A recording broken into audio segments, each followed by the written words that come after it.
On Sunday, we started answering the question, once you're saved, are you always saved? Or is there something you might do to disappoint God and make him change his mind about you and take away the salvation he gave you? And Jesus very plainly said that once you are his follower, that there is no one who could take you out of his hand. And when Jesus talks about salvation, when he uses the word saved, he is talking about a broad spectrum of your life.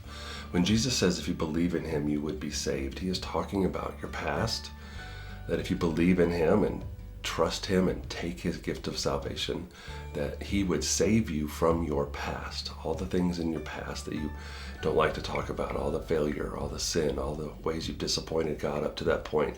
Jesus removes that. He saves you from that.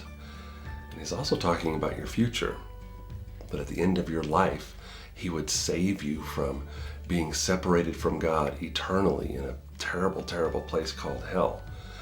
Jesus will save you from that. So there's a past tense of saved, you were saved. There's a future tense, you will be saved. But I think the most significant thing that salvation brings you is you are being saved. Even today, if you're still alive, you are in the process of being saved. It is something that once you receive this salvation, it begins to work itself out in you every day of your life. It's not just a free ticket to heaven, and it's not just fire insurance from hell. It is a life that God intended for you to have here on earth. Salvation is the process of that working out in you. And sometimes people use this verse in Philippians chapter 2 to kind of imply or even teach that salvation isn't free. It's something you have to work for, something you have to earn. And there is nothing further from the truth. Ephesians chapter 2 tells us that salvation is a free gift of God. Grace is the free gift of God, and there is nothing you could do to earn it. If there was, then you could boast, and God doesn't want us boasting. And so in Philippians chapter 2, the verse that is often misused is chapter 2, verses 13 and 14, in which Paul says, actually it's verse 12 through 14.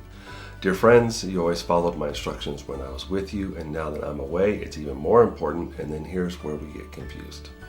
Work hard to show the results of your salvation, obeying God with deep reverence and fear, for God is working in you, giving you the desire and the power to do what pleases him.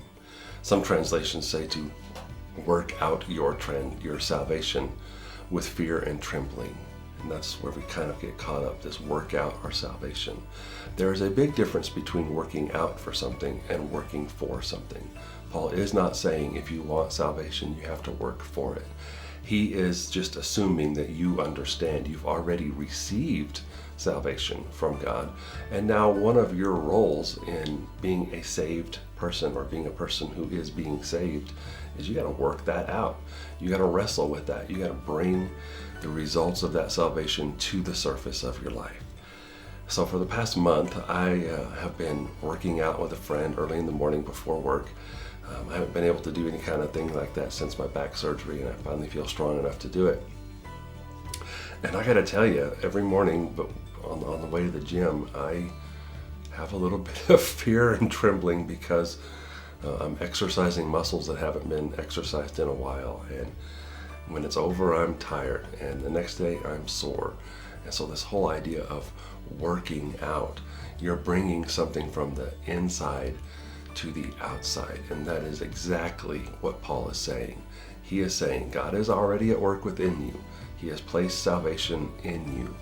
And now you are to work it out. And the way you work it out, the way you show the evidence of your salvation, is you obey. And it's the obeying that causes the fear and the reverence and the trembling, because you're going to be asked by God to do things that you can't do by yourself.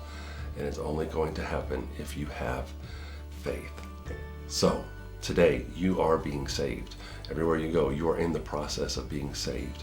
Part of that salvation is for you to work it out, for you to exercise those muscles of salvation by obeying everything you possibly can. So I hope you'll do that today. I hope you'll be working out your salvation. I love that Paul ends that thought by saying, God's already at work within you, giving you that power and that desire. So go ahead and work out your salvation. See ya.